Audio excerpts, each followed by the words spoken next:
అర్జునుడి వంక తిరిగి, అర్జున, ఇత పూర్వం ఎన్నో మాటలు యుద్ధం వస్తే భీష్ముడిని పడగొడతాను అని నువ్వు అన్నావు.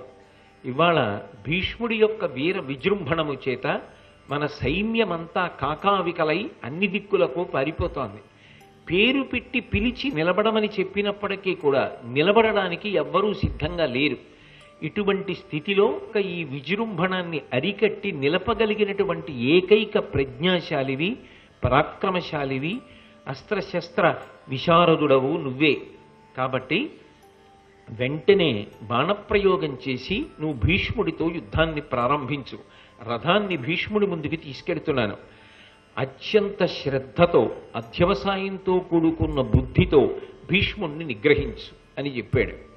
కృష్ణుడు రథాన్ని తీసుకెళ్లి అర్జునుడి ముందర పెట్టాడు. కానీ ఆ భీష్మాచార్యుల వారి వీర విజృంభణ స్థితిలో అర్జునుడు కూడా ఆపలేకపోయాడు. 1-2 మాటలు భీష్ముడి ధనస్సు విరగ్గొట్టాడు. కానీ మళ్ళీ వేరు ధనస్సు తీసుకున్నటువంటి భీష్ముడు అర్జునుడిని ప్రశంసించి ఆయన కురిపిస్తున్నటువంటి బాణ పరంపరకి అర్జునుడి శరీరం తూట్లు పడిపోయింది. సారథి అయినటువంటి కృష్ణుణ్ణి కొట్టాడు. దేవతల యొక్క అనుగ్రహము చేత వచ్చినటువంటి రథం, దివ్యమైనటువంటి అశ్వములు, ఆ అశ్వములను కొట్టాడు. అర్జునుడి యొక్క రథానికి పూంచినటువంటి గుర్రములన్నీ బడలిపోయాయి. అర్జునుడంతటి వాడు కూడా సొమ్మసిల్లి ఒక్క క్షణం పక్కకి విశ్రాంతి కొరకు ఒరిగినట్టుగా అనిపించి, కౌరవ సైన్యాలన్నీ కూడా శక్తిని కూడా తీసుకొని అపారమైన ఉత్సాహంతో ఉన్నాయి. ఇవాళ భీష్మ విజృంభణం ముందు అర్జునుడు కూడా నిలబడలేకపోతున్నాడు. సంభ్రమంబులేక పరమేశుతో ఇటు కృతార్థుని చేయుదే నీవు వచ్చి నన్నిప్పుడు నీకి బోలినటులెల్లను చేయుదుగాని వేగరం మొప్పది నాకు ఇట్టి తెరగుజ్వల పుల్ల సరోజలోచన. కృష్ణ పరమాత్మ, ఇంక ఇంతకన్నా నా జీవితంలో అదృష్టం ఏముంటుందయ్యా? నేను చేస్తున్నటువంటి యుద్ధానికి నువ్వు సుదర్శన చక్రం పట్టేశావా? శపథం పక్కన పెట్టేశావా? నన్ను చంపడానికి బయలుదేరి వచ్చావా? స్వామి, ఇంక ఇంతకన్నా నా జీవితంలో నాకు గొప్ప ఉత్సవం ఏముంటుంది? ఇంతకన్నా సంతోషించదగ్గ విషయం ఏముంటుంది? నువ్వే స్వయంగా వచ్చి నీ సుదర్శన చక్రాన్ని పట్టుకుని ఒకవేళ నన్ను సంహరించాలనుకుంటే నాకు పరమానందం. స్వామి, నీ ఇచ్చ వచ్చినట్టులా నువ్వు ఎలా చేద్దామనుకుంటున్నావో అలా చెయ్యవచ్చు. నేను నువ్వు చేసే ఏ కార్యానికైనా సరే ఒడంబడి నిలబడి ఉన్నాను అని భీష్ముడు పరమభక్తితో నిలబడ్డాడు. అందుకే భీష్ముడి లాంటి భక్తుడు, భీష్ముడి లాంటి జ్ఞాని, భీష్ముడి లాంటి యోగి, భీష్ముడి లాంటి ఇంద్రియ నిగ్రహం ఉన్నవాడు, అటువంటి ధర్మశాస్త్రవేత్త, సర్వశాస్త్ర పారంగతుడు, ధర్మానుష్ఠాన తత్పరుడు, అర్ధకామములను గెలిచినవాడు, అంపశయ్య మీద పడుకుని ధర్మములు చెప్పినవాడు, నాకు తెలిసినంత వరకు ప్రపంచ వాంగ్మయంలో ఇక ఎవరూ కనపడరాయన తప్ప. అంతటి మహాపురుషుడు. అందుకే ఆ కృష్ణ పరమాత్మ వస్తూ ఉంటే 2 చేతులు ఒగ్గి నమస్కరించి నిలబడ్డాడు. కృష్ణ పరమాత్మ శాంతి చెంది మళ్ళీ రథం ఎక్కారు. అప్పుడు కృష్ణ పరమాత్మయే సుదర్శన చక్రం పట్టేశాడనేటటువంటి బాధతో ఆ రోజు వెంటనే అర్జునుడు ఒక్కసారి దావానలంలా విజృంభించాడు. ఆ రోజు యుద్ధం అయిపోయిన తర్వాత, అంటే సూర్యాస్తమయం అయిపోయిన తర్వాత, కౌరవ శిబిరంలో పాండవ శిబిరంలో కూడా అర్జునుడి యొక్క వీర విజృంభణాన్ని వీరులు చెప్పుకున్నారు. అంటే మొట్టమొదట పాండవ విజృంభణం, మధ్యాహ్నం భీష్మ విజృంభణం, సాయంకాలానికి మళ్ళీ అర్జున విజృంభణం. అసలు ఆ యుద్ధభూమి ఎలా ఉండేదో సంజయుడు అసలు ధృతరాష్ట్రుడితో చెప్పినటువంటి ఆ వైనం వింటూ ఉంటే, బా, ఏమి ధార్మికమైనటువంటి యుద్ధం, ఎటువంటి యుద్ధం అనిపిస్తుంది. అయితే ఇక్కడ మనకి ఒక సందేహం వస్తుంది. కృష్ణ పరమాత్మ అలా చక్రం పట్టుకు దిగిపోవచ్చా? సాక్షాత్తు పరాత్పరుడు కదా, శపథం చేశాడు కదా. చేసినవాడు అలా చక్రం పట్టుకుని అర్జునుడిని రక్షించడం కోసం నేను యుద్ధం చేస్తానని దిగిపోతే మీరు ఎంత కాదన్నా కూడా అది అర్జునుడి యొక్క పరాక్రమానికి మత్సేనా కాదా? అలా దిగిపోయిన తర్వాత కదా అర్జునుడు బాగా యుద్ధం చేశాడు. అంతకుముందు చెయ్యలేదు కదా. అందుకే కదా భీష్ముడికి అంత కోపం వచ్చింది. కాబట్టి అర్జునుడి యొక్క పరాక్రమానికి మత్స వచ్చేటట్టుగా కృష్ణుడు చక్రం పట్టుకోవడం మర్యాదేనా? అసలు అలా పట్టుకోవచ్చా? పట్టుకుని పాండవులని కాపాడవలసి వచ్చింది అంటే చంపి అవతల పారేయాలి భీష్ముడిని. చంపేశాడు అనుకోండి, ఎవరు కాదనగలరు ఆయన్ని? ఆయన భీష్ముడిని చంపేయచ్చు. ఆ రోజే యుద్ధాన్ని పరిసమాప్తం చేసేయగలడు కృష్ణ పరమాత్మ తలుచుకుంటే.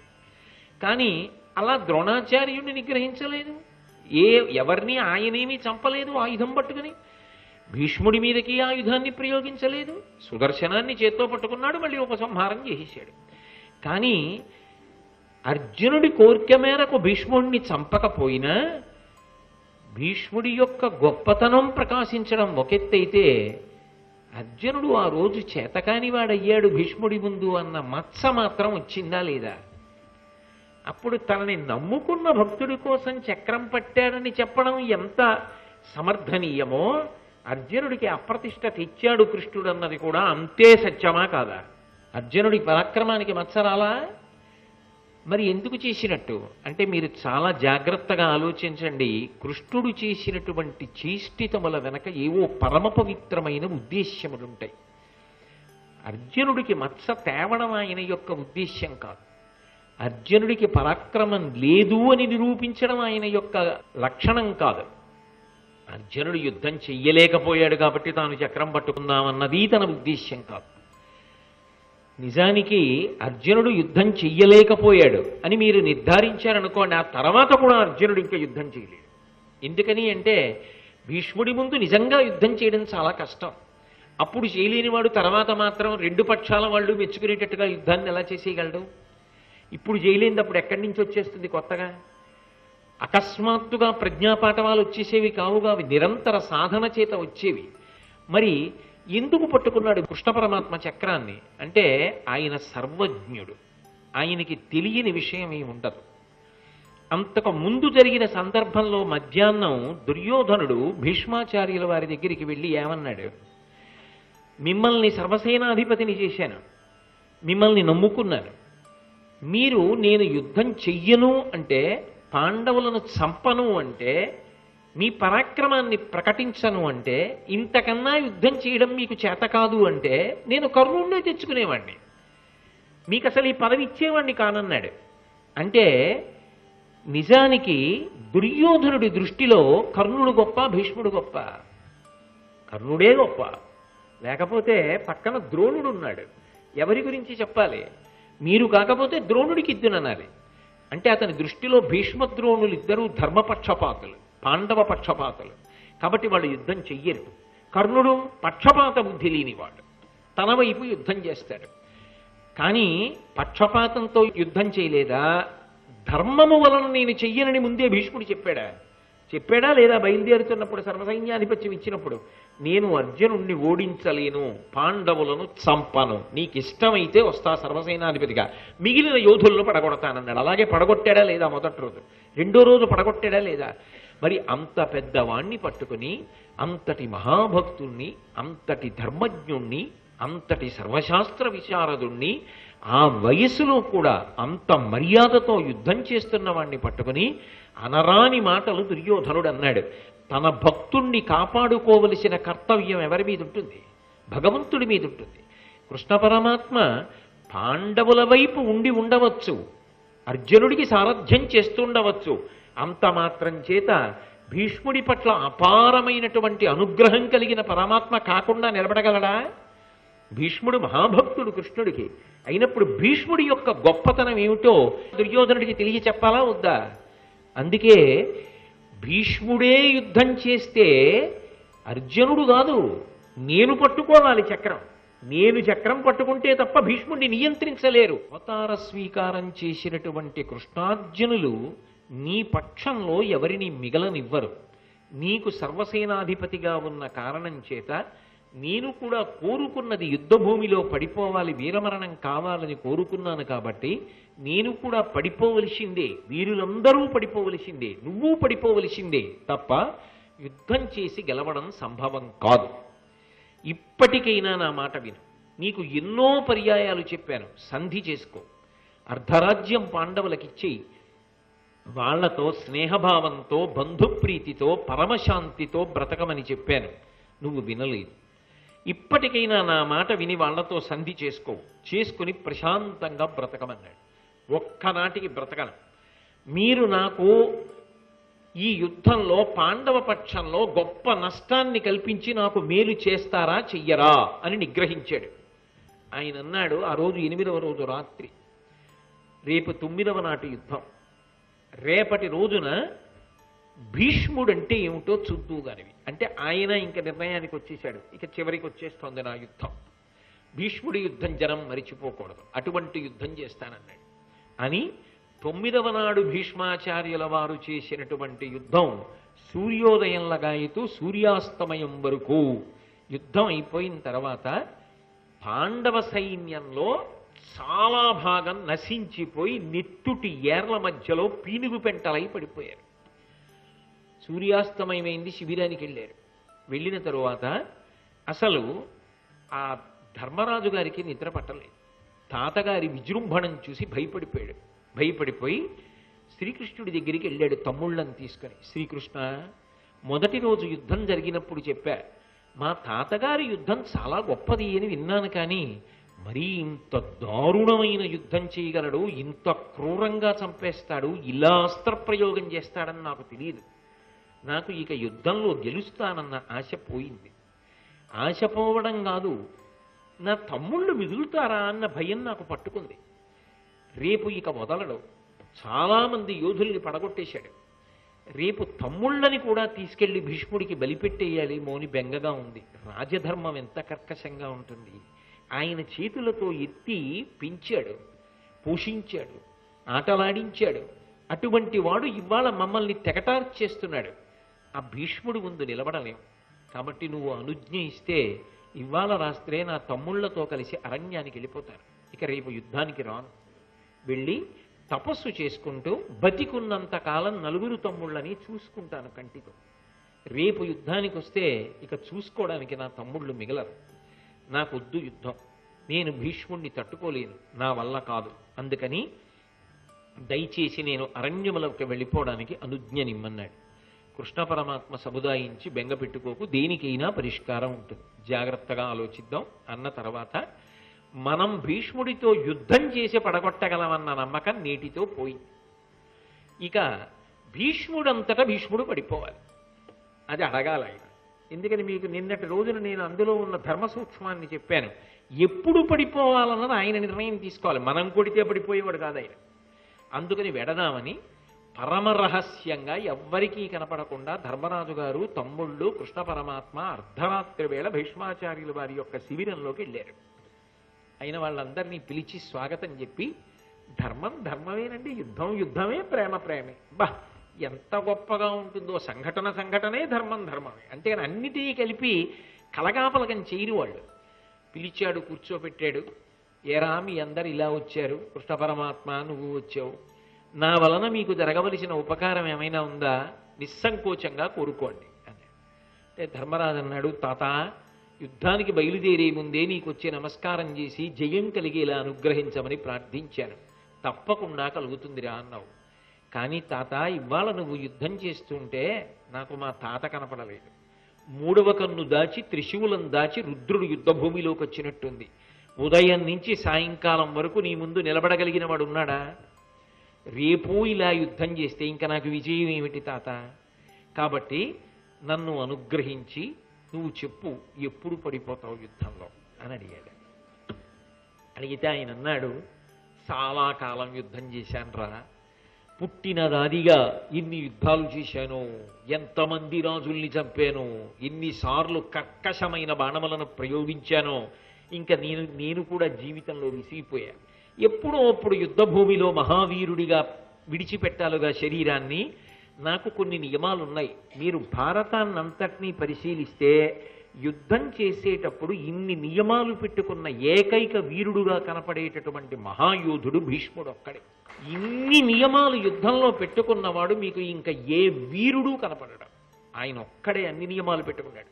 అందులో మొట్టమొదటి నియమం, కవచం లేనివాడితో నేను యుద్ధం చెయ్యను, ఆయుధం కింద పడేసినటువంటి వాడితో యుద్ధం చెయ్యను, ధ్వజాన్ని కిందకి దించిన వాడితో యుద్ధం చెయ్యను, ఆడదానితో యుద్ధం చెయ్యను, పూర్వం ఆడది అయి ఇప్పుడు మగవాడైన వాడితో యుద్ధం చేయను, ఆడ పేరు కలిగిన వాళ్లతో యుద్ధం చేయను, తలపాగా ఊడిపోయిన వాడితో యుద్ధం చేయను, అన్నదమ్ములు లేనివాడితో యుద్ధం చెయ్యను, బిడ్డలు లేనివాడిని బాణాలతో అసలు కొట్టను, ఆయుధాలతో పొడవను, అట్లాంటి వారితో యుద్ధం చేయను. అంతేకాదు, పుట్టినప్పుడు మగవాడు కాకుండా ఆడదై పుట్టి తర్వాత మగవాడిగా మారిన వాడితో యుద్ధం చెయ్యను. కాబట్టి ధర్మరాజా, నీకొక మార్గం చెప్తాను. మీ అందరికీ తెలుసు, నన్ను చంపడానికే పుట్టాడు శిఖండి.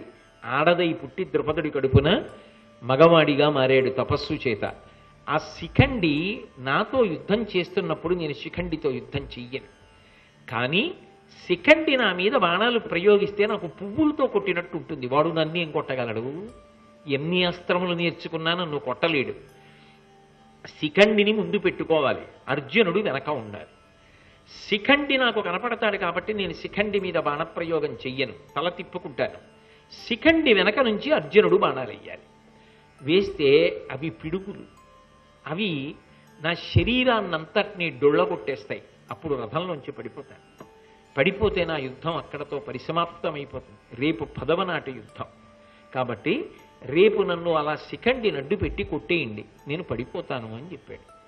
చెప్పిన తర్వాత రేపటితో నా యుద్ధం పరిసమాప్తం రా, ఇన్నాళ్ళు యుద్ధం చేశాను, ఇంకా నేను మిమ్మల్ని బాధ పెట్టదలుచుకోలేదురా, ధర్మానికి వ్యతిరేకంగా నిలబడి ఎంతమందిని పడగొట్టగలనరా, వద్దులే, రేపటితో నీ పడిపోతాను. ఏ వ్యక్తి అయినా ప్రపంచంలో ఇలా చెప్పుకోగలిగిన వాడు ఉంటాడా తాతయ్య? అది ఒక్క భీష్మాచార్యుల వారికే చెల్లింది. ధర్మం కోసం తానే పడిపోవడానికి నిశ్చయించుకున్నాడు. యుద్ధానికి వెళ్ళారు. అరివీర భయంకరుడై చెలరగిపోతున్నాడు భీష్ముడు. అర్జునుడు యుద్ధం చేయడానికి వచ్చాడు. కొంతసేపు యుద్ధం జరిగింది. శిఖండిని ఎదురుగుండా పెట్టుకున్నాడు. ఎదురుగుండా పెట్టుకుని యుద్ధం ప్రారంభం చేశాడు. ప్రారంభం చేస్తే ఎప్పుడూ లేనిది శిఖండి గొప్ప ఆటోపంతో అరిచాడు. భీష్మ, వాళ్లతో యుద్ధం చేయడం కాదు, దమ్ముంటే నాతో యుద్ధం చెయ్యి, నా అస్త్రములను తట్టుకో, నా బాణముల యొక్క ధాటిని తట్టుకోమని. అర్జునుడు చూసి ఆశ్చర్యపోయాడు. భీష్ముడి పేరు చెప్తే భయపడతారు కదా, ఇవాళ శిఖండికి ఇంత ధైర్యం వచ్చిందే అంటే బహుశా భీష్మాచార్యుల వారు పడిపోయేటటువంటి సమయం ఆసన్నమైంది. అందుకే శిఖండిలో ఇంత ధైర్యం వచ్చిందనుకున్నాడు. అనుకుని కనపడకుండా శిఖండి పట్టుకున్నటువంటి ధనస్సుకి తన ధనస్సుని చేర్చాడు. శిఖండి అనేక బాణములను పుంఖానుపుంఖాలంగా భీష్ముని పేర ప్రయోగించాడు. భీష్ముడు చూసి అన్నాడు, నువ్వు వేసిన బాణములు నాకు పువ్వులు తొలిగినట్టు తగులుతున్నాయి. ఇది ఏమి యుద్ధం రా, ఇది యుద్ధమా? అవి బాణాలా? అలాగా శత్రువుల మీద వేయడం. అయినా నీ వంక తిరగను, నిన్ను చూడను, నీతో యుద్ధం చెయ్యను అని ఇటు తిరిగి ఇతర రాజుల మీదకి యుద్ధం చేస్తున్నాడు. అర్జునుడు శిఖండి యొక్క ధనస్సు వెనక తన ధనస్సు పెట్టి బాణప్రయోగం చేయడం మొదలుపెట్టాడు. అవి వచ్చి మీద పడిపోయి కవచం డుళ్ళిపోయి శరీరంలో గుచ్చుకుంటున్నాయి బాణాలు. భీష్ముడు విశేషమైన బాధ పొందాడు. బాధ పొంది పక్కకి తిరిగి ఆ కౌరవ సైన్యానికి సంబంధించిన యోధులు నిలబడున్నారు. ఇవి శిఖండి బాణములా? వాడిలా ప్రయోగించగలడా? నా ప్రాణస్థానములను కదిపేస్తున్నాయి, శరీరం అంతా కన్నాలు పడిపోతోంది, ఒళ్ళు హోనమైపోతోంది. అలా కొడుతున్నాడే, అలా లక్ష్యం చూసి కొట్టగలగడం, పిడుగుల్లాంటి బాణాలు ప్రయోగించగలగడం అర్జునుడి యొక్క సమర్థత. వెనక అర్జునుడు ఉన్నాడు అని ఆయన కూడా గురి చూసి శిఖండిని వదిలిపెట్టి అర్జునుడిని కొట్టాడు. ఎంత లక్ష్యశుద్ధి కలిగినవాడో, ఎంత బాణ ప్రయోగం చెయ్యగలిగినవాడో చూడండి. శిఖండి వంక చూడకుండా వెనకనున్న అర్జునుడిని కొడుతున్నాడు. అర్జునుడు బాణప్రయోగం చేస్తూనే ఉన్నాడు. ఈలోగా ఆకాశంలోంచి ఉల్కలు కింద పడ్డాయి. గ్రద్దలు ఎక్కడి నుంచో పెద్ద గుంపులుగా ఎగురుతూ వచ్చి కౌరవుల యొక్క రథం మీద వాలే. ద్రోణాచార్యుల వారి చెయ్యి వణికిపోయింది. వణికిపోయి ఆయనకి అస్త్రములు స్ఫురించలేదు. విశేషమైనటువంటి నీరసం ఆవహించేసింది. అసలు ధనస్సు పట్టుకోలేకపోతున్నాడు. ఆయన వెంటనే ఆలోచించాడు, భీష్మపతనము జరగబోతోంది.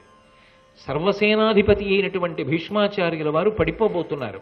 అందుకే నాకు అస్త్రములు స్ఫురించట్లేదు, కోదండాన్ని పట్టుకోలేకపోతున్నానని కొడుకు అశ్వత్థామని పిలిచాడు. ఒరేయ్, చాలా జాగ్రత్తగా సైన్యాన్ని కాపాడండి, భీష్ముడు పడిపోతాడని నాకు అనుమానం వస్తోంది అన్నాడు. ఈలోగా అర్జునుడు ఆయన కాళ్ళ చీలమండ దగ్గర నుంచి, అంటే పాదము కాలు కలిసి ఉంటాయి కదా, అక్కడ నుంచి కంఠం వరకు, ఇక్కడ వరకు ప్రతి 2 అంగుళములకు బాణం చొప్పున కొట్టాడు. కొడితే శరీరం అంతా డుళ్ళిపోయింది బాణములతో. ఇటు నుంచి అటుకి బాణములు దిగిపోయి ముళ్ళపంది ముళ్ళు విచ్చుకున్నప్పుడు ఉంటుంది, అలా బాణ పంజరం కింద అయిపోయాడు. అలా కొట్టేశాడు. కొట్టేసిన తర్వాత ఎప్పుడైతే భీష్ముడు ఈ స్థితిని పొందుతున్నాడో చుట్టూ అప్పుడు కూడా బాణప్రయోగం చేశాడు భీష్ముడు. అది గొప్ప. భీష్మాచార్యుల వారిని ధర్మ సంబంధమైన విషయములు తెలుసుకోవాలనేటటువంటి ఉత్సాహంతో కుతూహలంతో ధర్మరాజు గారు రాజధర్మముల గురించి చెప్పవలసిందిగా ప్రశ్న చేశాడు. ఇందులో ఒక విషయాన్ని గమనించవలసి ఉంటుంది. ప్రశ్న వెయ్యడానికి ఒక వ్యక్తి ఉండడం ఒకెత్తు, దానికి తగిన అర్హత పొందినటువంటి వాడు ప్రశ్న వెయ్యడం ఒకెత్తు. అక్కడ వ్యాసుడు నారదాదులు ఉన్నప్పటికీ కూడా ధర్మ జిజ్ఞాస కలిగిన వాడు కనుక, ఎప్పుడూ ధర్మాచరణము చెయ్యాలనేటటువంటి ఉత్సాహము కలిగిన వాడు కనుక, నిరంతరము ధర్మానుష్ఠానము చేసేటటువంటి వాడు కనుక, అటువంటి వాడు ఇవాళ పట్టాభిషేకాన్ని పొందినప్పటికీ కూడా మనసులో ఒక అసంతృప్తితో బాధపడుతూ ఉన్నవాడు కనుక, ఆ అసంతృప్తి పోవాలి అంటే తగిన అధికారి దగ్గర దానికి సంబంధించినటువంటి వివరణ తెలుసుకోవలసిన అర్హత కలిగిన వాడు ధర్మరాజు గారు కనుక, ఆయన ప్రశ్న వేస్తే అది ఎప్పటికీ కూడా లోకమునకు మార్గదర్శనం చేస్తుంది.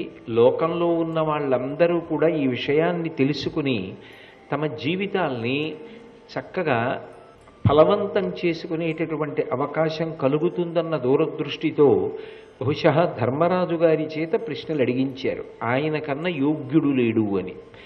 అంటే కొన్ని ఘట్టాలని పరిశీలనం చేసినప్పుడు ఏమవుతుంది అంటే, ఎవరు పడితే వారు ఏ విషయం మీద పడితే ఆ విషయం మీద ప్రశ్న వేసే సాహసం చేయకూడదు అని అర్థమవుతుంది. కానీ భీష్ముడు సర్వశాస్త్రములు తెలిసిన్నవాడు, ధర్మరాజు గారు ధర్మమునందు అనురక్తి కలిగినవాడు. అందుకే చెప్పగలిగినవాడు ఉండడం ఎంత ముఖ్యమో, అడగడానికి అధికారం ఉన్నవాడు, అడగడానికి తగినటువంటి కుతూహలం ఉన్నవాడు ఉండడం కూడా అంతే అవసరం. అటువంటి వాళ్ళిద్దరూ కలుసుకుంటే దేశముతోటి కాలముతోటి సంబంధము లేకుండా విజ్ఞానము ఎలా ఆవిష్కృతమవుతుంది అన్నదానికి భీష్మాచార్యుల వారు ధర్మరాజు గారు మాట్లాడుకున్నటువంటి వైనం మనకి ఒక గొప్ప ఉదాహరణగా నిలబడుతుంది. అందుకే ఆయన ధర్మరాజు గారు ఆ రాజధర్మముల గురించి చెప్పమని భీష్మాచార్యుల వారిని అడిగినప్పుడు ఆయన మొట్టమొదట ఒక విషయాన్ని ప్రతిపాదన చేస్తున్నాడు. నువ్వు రాజధర్మం గురించి అడిగావు ధర్మరాజా, నేను ఒక మాట చెప్తాను విను. ఇది ఇవాళ ఉన్న పరిస్థితుల్లో రాజులు అని ప్రత్యేకంగా లేరు కదా, అందుకని అధికారులు లేదా మంత్రులు లేదా పరిపాలకులు, ప్రజలు ఎవరైనా సరే దాన్ని అన్వయం చేసుకుని జీవితాన్ని దిద్దుకోవడానికి నిరభ్యంతరంగా పనికొస్తుంది. వినుముద్యోగము రెంటియందు పరముర్వీనాథ, ఉద్యోగవంతునకున్ దైవము తొట్పడంగ ఫలసిద్ధుల్ సేకురున్, మనుషంబున ఒక్కొక్కెక్కడ సిద్ధిర తప్పిన వగల్ ఒందంగరానీక, అప్పని దైవోపహతంబుగా కనుట భూపాలార్హ వృత్తంబుగన్. అది ఒక ప్రధానమైనటువంటి విశేషంగా, అంటే ధర్మరాజు గారు అడిగినటువంటి ప్రశ్నని ఆధారం చేసుకుని అందరూ తెలుసుకోవలసినటువంటి ఒక ప్రధానమైన విషయాన్ని భీష్ముడు ఆవిష్కరిస్తున్నాడు. భూపాలార్హ వృత్తం బగున్. భూపాలుడు అంటే భూమిని పరిపాలించేటటువంటి రాజు. రాజు యొక్క ఆచరణ యందు, రాజు యొక్క ప్రవర్తన యందు తప్పకుండా 2 విషయములను గురించినటువంటి పూనిక ఉండాలి. వినుముద్యోగము రెంటి యందు పరముర్వీనాథ. ఎప్పుడూ కూడా మనం ఏదో ఒక కార్యాన్ని చెయ్యాలి అని అనుకుంటూ ఉంటాం మనసులో. ఏవో లక్ష్యాలు ఉంటాయి. మనసంటేనే సంకల్ప వికల్ప సంఘాతం. నిద్రలేచిన దగ్గర నుంచి ఎన్నో ఆలోచనలు వస్తూ ఉంటాయి. కానీ అవసరాన్ని దృష్టిలో పెట్టుకుని ఈ పని మనం చేద్దాం, ఈ పని సాధించాలి అని ఒక లక్ష్యాన్ని పెట్టుకుంటాం. ఆ లక్ష్యాన్ని పెట్టుకుని సాధించడానికి మనం శక్తివంచన లేకుండా ప్రయత్నం చేస్తాం. మనం అనుకున్నటువంటి సంకల్పం, మనం పెట్టుకున్న లక్ష్యం, మనం త్రికరణ శుద్ధిగా ప్రయత్నం చేసినప్పటికీ కూడా ఒక్కొక్కసారి సాధ్యమవుతుంది, ఫలవంతం అవుతుంది, ఒక్కొక్కసారి ఆ కార్యము సాధింపబడదు. అంటే ఇందులో రెండు విషయాలు ఉన్నాయి అన్న విషయం అవగతమవుతోంది. కేవలం మన సంకల్పము వలన, మనం చేసినటువంటి ప్రయత్నము వలన కార్యము సాధింపబడుతుంది అనుకుంటే పొరపాటు. ఎందుకనంటే సంకల్పం చేసిన వాళ్ళు, కష్టపడి ప్రయత్నించిన వాళ్ళు, కానీ ఫలితాన్ని రాబట్టుకోలేకపోయిన వాళ్ళు చాలామంది లోకంలో ఉన్నారు. అనుభవంలో తెలుస్తోంది. వాళ్ళు ఏం కష్టం తక్కువ పడిన వాళ్ళు కారు, సంకల్పంలో శుద్ధి లేని వాళ్ళు కారు, అయినా కార్యము సాధించలేకపోతున్నారు. అంటే మన ప్రయత్నమునకు ఇంకొకటి కూడా కలిసి రావలసి ఉంటుంది. అది మన కంటికి కనపడనటువంటిది, ఈ మాంసచక్షువునకు దొరకనిది. అది ఏది అంటే భగవంతుని యొక్క అనుగ్రహం. భగవంతుని యొక్క అనుగ్రహము తోడు కావాలి. మనుష్యుడు చెయ్యవలసినటువంటి సంకల్పాన్ని చేసి తదనుగుణంగా కష్టపడాలి. ఈ రెండూ కలిశాయనుకోండి, కార్యము సాధింపబడుతుంది. శ్రీ ఉమామహేశ్వర పరబ్రహ్మార్పణమస్తు. స్వస్తి.